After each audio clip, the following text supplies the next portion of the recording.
Welcome to Brewsers, a podcast about beer, coffee, booze, and bruisers. I am your host, Roddy John, and today we speak to Derek and Danielle with Batch Mead and Hard Cider out of Temecula, California. We talk all about how the world of mead brought them closer, celebrating their 5th year in business, and so much more. This is such a fun interview I had with them. I really wish I'd have caught them when I was actually out in California, but it's always a great way for me to go back to California, and what a fantastic reason to go do it.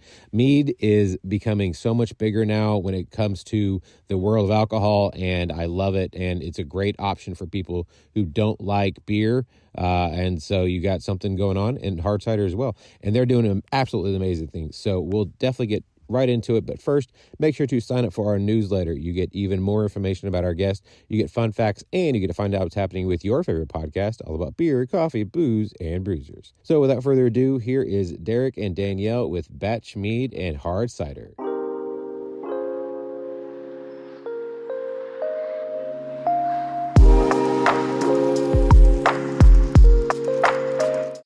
I would like to welcome to the show Derek and Danielle with Batch Mead. How are y'all doing today? Good. How are you?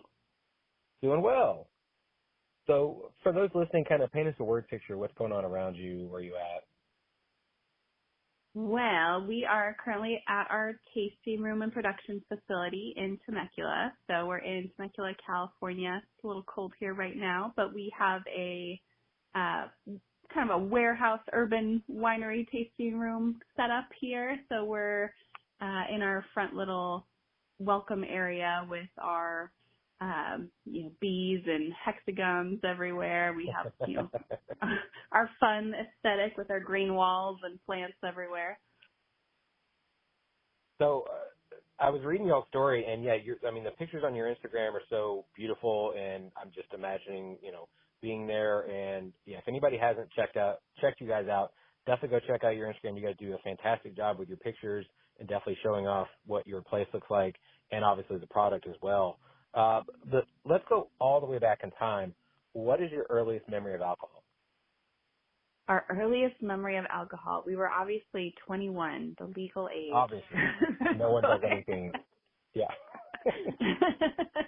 We grew up in the Midwest, so we have, Illinois, Wisconsin background. So our first, as a couple, our first memory of alcohol, we discovered the luxury of wine tasting. And in Wisconsin, that means you go to a barn and somebody pours you their fruit wine that they made.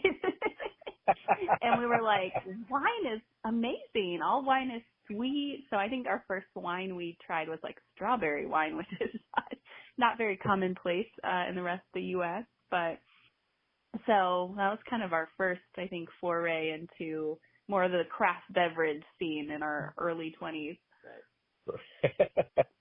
Yeah, most strawberry wines usually have Boone's Farm in the title also. So True. Mead is the oldest alcohol drink, dating all the way back to 6500 BC or BC, depending on how you say it. And then for those who aren't familiar, can you guys tell us the process of mead? Yeah. Yeah. So we basically just do honey, water, and yeast. It's 3 simple ingredients. We use a wine yeast, typically white wine. It helps it ferment just a little bit better. And since honey is nutrient deficient, we add in a little bit of yeast nutrients to kind of help the yeast along. After it fully ferments, we go ahead and add any fruits if we're going to do that. And we filter out any particles of the fruit or wax that was contained in the honey to get a clear, crisp tasting product. Very nice. Now, I did read that it ended up that Batch Mead got started by a bad winemaking kit and an episode of Vikings. Walk us through the story of how, you guys have been doing this for so long. That's where it started. And, I was still going to college at the time, so I couldn't keep buying mead, and I had to make my own. So from there, I started getting better at my craft and doing more batches. I had multiple 5-gallon pails sitting around the house and closets underneath tables, driving Danielle nuts. But Yeah, I mean, it was very fun. It was to do different experiments and see how, like, herbs in mead, like basically how to do that and doing it the wrong ways a few times. But all of that throughout the years kind of prepared me for where we are today, having a commercial meadery. Now, besides obviously having it everywhere and enjoying the craft, what made you then make the leap of, you know what, let's open our own meadery? Well, I was a tax accountant prior to, working at the meadery. So, making mead was my creative outlet, even past college and all of that. I kept doing it. And, I was looking for a career change. Anything would have been nice. I was contemplating being a masseuse or just whatever. There's nothing wrong with being a masseuse. It was just totally a total change because I wanted so badly to get out of tax. So Danielle's like, well, we could go for it. And I was like, what do you mean? Yeah, we could try doing a meadery real quick and, Real quick. I mean, you're going to learn fast. True. But, I mean, we went for it, and I'm so happy we did. It was kind of daunting going from 5 gallons to, 500. But, yeah. Well, I think the biggest... Oh, sorry. No, go ahead. The biggest thing with mead is that it's not like wine and beer where there's all these really nice documented processes. So the biggest, kind of jump when we got started was really figuring out scaling and, how does that appeal to people because 90% of the people who come through here and even order online don't know what mead is. They're just, testing it out. So that's part of owning a meadery is you have to be able to make a really good product, but you also have to be able to educate and compel people to be interested in your product. No, you're right. And then also, you gotta, coming from the non-alcohol world, you then realize all these hoops you have to jump through to get permits and licensing and what you can and can't do while you have or operating a meadery and things of that nature. Like I know in Texas, because you guys do cider as well, we can't, if you have a brewery here, you can't also make cider. You can sell somebody else's cider, but you can't make your own cider. Wow. Yeah. It makes no sense to me either. There's some similar rules. So we do a lot of shipping out of state, and there's certain states where we're not allowed to sell our cider. And so we're like, okay. So such a weird rule, but sure. Yeah, I've talked to many people about it, and the whole alcohol laws are so aged and dumb to me. And if we're like all one country, like I get we're all, our own states and everything's different, but I don't know why alcohol laws have to be different in every state because it's basically, we're all consuming it. We're all trying to make money off of it. Like I don't know, the whole process kind of makes no sense. It is pretty wild so we get all our labels approved through the federal government, and there's a lot of interesting pushback on us listing our ingredients. A lot of times they tell us, well, we just want you to say natural flavors, or we want you to say flavored mead instead of, and we're like, but we're not using flavors, we're using real fruit, we're using strawberries. We have a line of meads where we use lactose sugar, and they didn't want us to denote the words lactose sugar. And I'm like, but people are lactose intolerant. Right. I can't just be like natural flavors. So all of that, and the vintages, like even if you know where your honey is, cultivated, you're not allowed to have any sort of local designation of where the honey comes from on the label. It's very, very odd. Yeah. Why wouldn't you want to show off and make other people known about local, businesses like that? Like it just, again, things like that make no sense. Exactly. It's baffling. Yeah. Maybe one day they'll all figure it out, but I think they have other things they got to worry about right now. Yeah. True. So when you guys found your location, so how did you guys find the location? I guess what did it look like when you guys moved in? How long was it from finding it to you guys opening? So we looked for a summer, in 2019, and we are basically like everywhere is different, but around Temecula, you're going to have zoning where only manufacturing businesses, which is aka like an urban winery or a meadery, could exist, and we have to go on that side of town where it's only industrial manufacturing businesses because we're in the business of manufacturing alcohol according to the law. Now, it's different everywhere, but that's kind of pigeonholed us into where we could be set up as a business.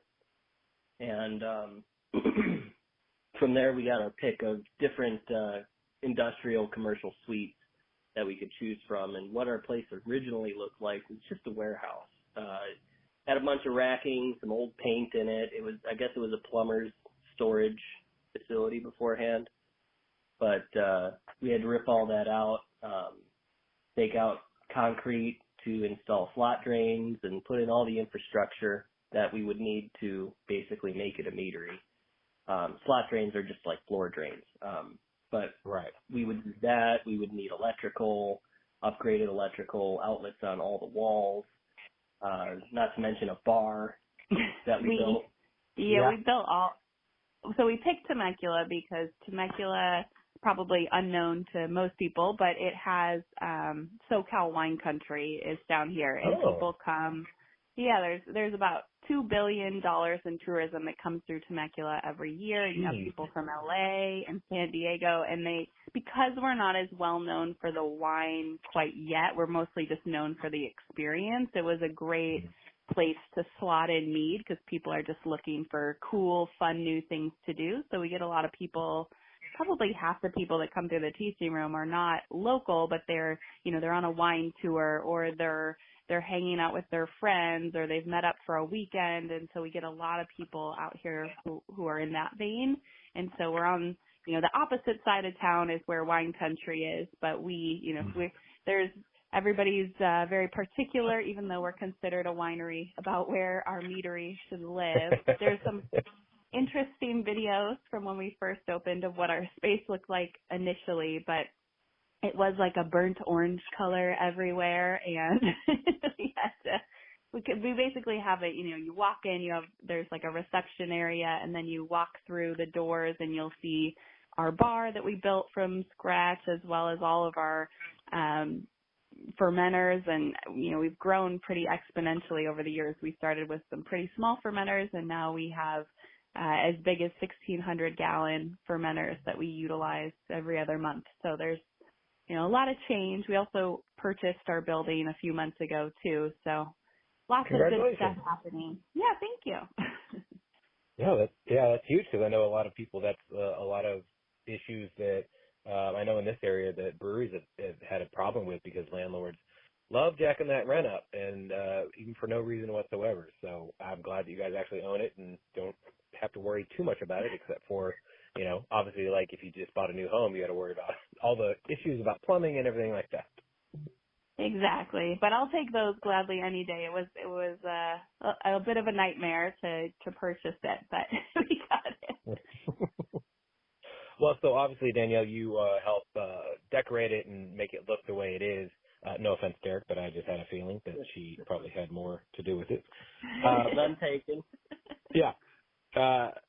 So when it came to that, what kind of vibe and welcomeness did you try to put into decorating and kind of setting the ambiance, if you will?